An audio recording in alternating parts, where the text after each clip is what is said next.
രാജേഷ് ശർമ്മയെ പരിചയപ്പെട്ടുകൊണ്ട് ഇന്നത്തെ India scan ആരംഭിക്കാം. ഇക്കഴിഞ്ഞ ദിവസം ഒമാൻ തീരത്ത് അമേരിക്കൻ മിസൈൽ ആക്രമണത്തിൽ കൊല്ലപ്പെട്ട ഇന്ത്യൻ നാവികരിൽ ഒരാളായ ആദിത്യ ശർമ്മയുടെ പിതാവാണ് രാജേഷ് ശർമ്മ. അമേരിക്കൻ ആക്രമണത്തിന് ശേഷം തൻ്റെ മകനെ കാണാനില്ലെന്നും അവനെ കണ്ടെത്താൻ സഹായിക്കണമെന്നും അഭ്യർത്ഥിച്ച് ഇദ്ദേഹം സോഷ്യൽ മീഡിയയിൽ പോസ്റ്റ് ഇട്ടിരുന്നു. അതിൽ അദ്ദേഹം തൻ്റെ മകൻ സീനിയർ ഉദ്യോഗസ്ഥരുടെ പെരുമാറ്റ ദൂഷ്യം കാരണം ഈ കപ്പലിൽ നിന്നും മാറാൻ ശ്രമിക്കുകയായിരുന്നുവെന്ന് അഭിപ്രായപ്പെട്ടിരുന്നു. രാജേഷിൻ്റെ മുൻപത്തെ സോഷ്യൽ മീഡിയ പോസ്റ്റുകളെപ്പോലെ ഈ പോസ്റ്റ് വ്യാപകമായി പ്രചരിപ്പിക്കപ്പെട്ടു. പക്ഷെ പിന്നീടാണ് മകൻ മരണപ്പെട്ടതായ അറിയിപ്പ് വന്നത്. മുൻപ് വ്യാപകമായി പ്രചരിപ്പിക്കപ്പെട്ട ഇദ്ദേഹത്തിൻ്റെ ഒരു പോസ്റ്റ് 2023 ഒക്ടോബർ 11 അതായത് ഹമാസ് ഇസ്രായേലിൽ ആക്രമണം നടത്തി 3 ദിവസം കഴിഞ്ഞ്. ഇസ്രായേൽ ഗസ മുഴുവനായി വംശശുദ്ധി വരുത്തി അതിനൊരു മുസ്ലിം രഹിത രാജ്യമാക്കി മാറ്റുമെന്ന് ഞാൻ വിശ്വസിക്കുന്നു. അവിടെ സ്വാതന്ത്ര്യം പുലരാനുള്ള ഏക വഴി അതുമാത്രമാണ്.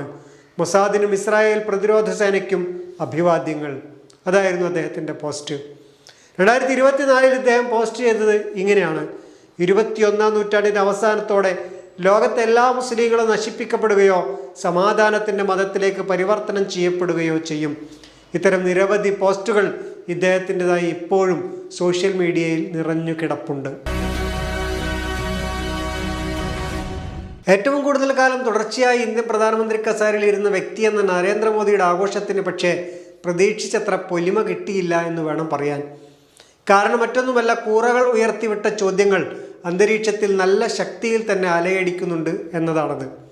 കോക്രോച്ച് പാർട്ടിക്കും അവരുടെ ഭാവിക്കും എന്ത് സംഭവിക്കും എന്നതിലേക്കല്ല ഈ വാർത്ത ശ്രദ്ധിക്കുന്നത്, മറിച്ച് അവരുയർത്തിവിട്ട ചോദ്യങ്ങളുടെ ആഴവും ഗൗരവവും വിശകലനം ചെയ്യുക എന്നതാണ്. ലോകത്തിലെ ഏറ്റവും കൂടുതൽ യുവജനങ്ങളുള്ള രാജ്യമായാണ് ഇന്ത്യ പരിഗണിക്കപ്പെടുന്നത്. 15നും 29നും ഇടയിലുള്ളവരുടെ എണ്ണത്തിൻ്റെ കാര്യത്തിലാണ് ഇത്. ഇവരുടെ വിദ്യാഭ്യാസത്തിൻ്റെ കാര്യത്തിലും രാജ്യം ഏറെ മുന്നേറി എന്നാണ് കണക്കുകൾ സൂചിപ്പിക്കുന്നത്, പ്രത്യേകിച്ച് ഉന്നത വിദ്യാഭ്യാസത്തിൻ്റെ കാര്യത്തിൽ. 2007നും 2017നും ഇടയിൽ വീട്ടിലെ ദരിദ്ര ചുറ്റുപാടിൽ ജോലിക്ക് പോയും മറ്റും ജീവിച്ചവരിൽ നിന്നും ഉന്നത വിദ്യാഭ്യാസത്തിലേക്ക് പോയവരുടെ ശതമാനം 8ൽ നിന്നും 17ആയാണ് വളർന്നത്. അതായത് ഇരട്ടിയിലേറെ പേർ വീട്ടകങ്ങളിൽ നിന്നും കോളേജുകളിലേക്ക് പോയി എന്നർത്ഥം. വിദ്യാസമ്പന്നരിലുണ്ടായ വർധനവനുസരിച്ച് തൊഴിൽ മേഖലയിൽ മാറ്റമുണ്ടായില്ല എന്നതാണ് ഇന്ത്യയിലുണ്ടായ പ്രശ്നം. ബിരുദവും അതിനു മുകളിലെ വിദ്യാഭ്യാസ യോഗ്യതയുള്ളവരിലെ തൊഴിലില്ലായ്മയാണ് ഗൗരവമായ രീതിയിൽ കൂടിക്കൊണ്ടിരിക്കുന്നത്. ശമ്പളം കിട്ടാവുന്ന ജോലി തിരഞ്ഞുകൊണ്ടിരിക്കുന്ന ഇത്തരക്കാർക്ക് ഇപ്പോൾ നിരാശയാണ് ഫലം.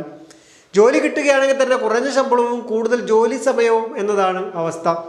15നും 25നും ഇടയിൽ പ്രായമുള്ളവരിൽ 40%, 25നും 29നും ഇടയിലുള്ളവരിൽ 20%-നും ജോലിയില്ല എന്നതാണ് കണക്ക്. അസീം റംജി യൂണിവേഴ്സിറ്റി നടത്തിയ വർക്കിംഗ് ഇന്ത്യ റിപ്പോർട്ടാണ് ഈ കണക്കുകൾ പുറത്തുവിട്ടിരിക്കുന്നത്.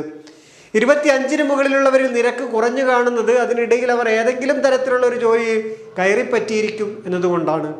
സ്ത്രീകളുടെ കാര്യമെടുക്കുമ്പോഴും തൊഴിലുള്ളവരുടെ എണ്ണത്തിൽ വർധനവുണ്ടായി എന്ന് കാണാം.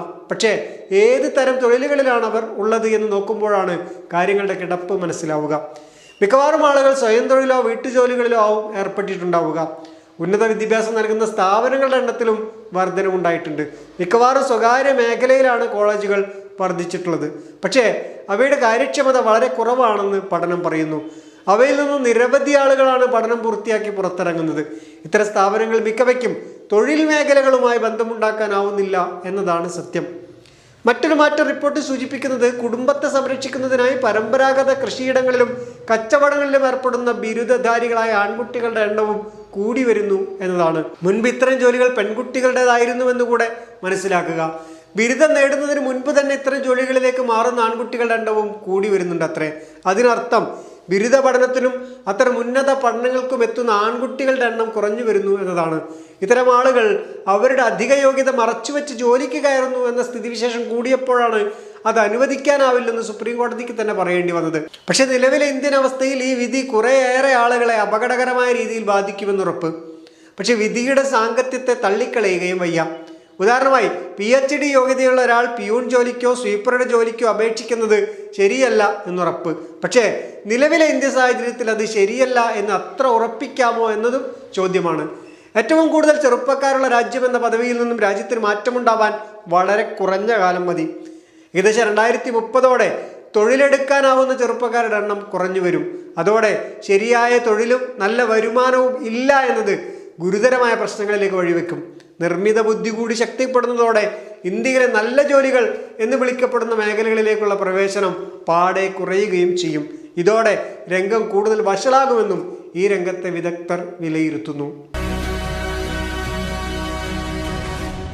വീട്ടമ്മമാരുടെ തൊഴിലിന് അംഗീകരിക്കാൻ എല്ലാവർക്കും മടി തന്നെ. ഒരു വീട്ടമ്മ അപകടത്തിൽപ്പെട്ടാൽ അവർക്ക് എത്ര തുക നഷ്ടപരിഹാരം കൊടുക്കണമെന്ന കാര്യത്തിലും ഈ നിസ്സംഗത നിലനിന്നിരുന്നു. തൊഴിൽ രഹിതയായ ഒരാൾക്ക് അത്രയും തുകയൊന്നും വേണ്ട എന്നായിരിക്കുമല്ലോ പൊതു കണക്ക്. സുപ്രീം കോടതി ഈയിടെ ആ ധാരണ തിരുത്തിയിരിക്കുകയാണ്. മാസം 30,000 രൂപ കിട്ടുന്ന തരത്തിൽ അവരുടെ തൊഴിലിനെ കാണണമെന്നാണ് കോടതിയുടെ വിലയിരുത്തൽ. അത് മതിയോ എന്ന കാര്യത്തിൽ തർക്കം തുടരുന്നുമുണ്ട്.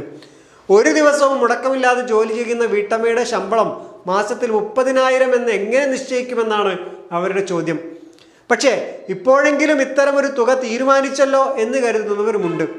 പക്ഷെ വീട്ടിലെ പണി മുഴുവൻ എടുക്കുകയും ജോലിക്ക് പോവുകയും ചെയ്യുന്ന സ്ത്രീയുടെ വേതനം എങ്ങനെയാവും കണക്കാക്കുക എന്നൊരു ചോദ്യം ഇതോടൊപ്പം ഉയരുന്നുണ്ട്. ഇന്ത്യൻ അവസ്ഥ വെച്ച് നോക്കുമ്പോൾ സുപ്രീം കോടതി കണ്ടെത്തിയ വീട്ടുജോലിക്കുള്ള തുകയേക്കാൾ കുറവായിരിക്കും പലപ്പോഴും പുറത്തു നിന്ന് കിട്ടുന്നത്. ഇത് തൊഴിലെടുക്കുന്ന സ്ത്രീകളുടെ വരുമാന കണക്കിൽ പ്രശ്നങ്ങളുണ്ടാക്കും എന്നിവർ വാദിക്കുന്നു. ഏതായാലും വീട്ടിനകത്തെ ജോലിയെക്കുറിച്ച് ഒരു നിർണായക വിധിയാണ് സുപ്രീം കോടതി പുറപ്പെടുവിച്ചിരിക്കുന്നത്. ഇതുവരെ നിയമവ്യവഹാരങ്ങളിൽ കേട്ടുകേൾവിയില്ലാത്തൊരു കാര്യത്തെ അംഗീകരിക്കാൻ കോടതി തയ്യാറായിരിക്കുന്നു. അത് എത്ര എന്നത് ഒരിക്കലും കൃത്യമായി കണക്കാക്കാൻ കഴിയില്ലെങ്കിലും അത്തരമൊരു സംഗതി ഉണ്ട് എന്ന് പറയാൻ ധീരത കാണിച്ച സുപ്രീം കോടതി അഭിനന്ദിച്ചുകൊണ്ട് ഇന്നത്തെ ഇന്ത്യ സ്കാൻ പൂർണ്ണമാവുന്നു. നന്ദി.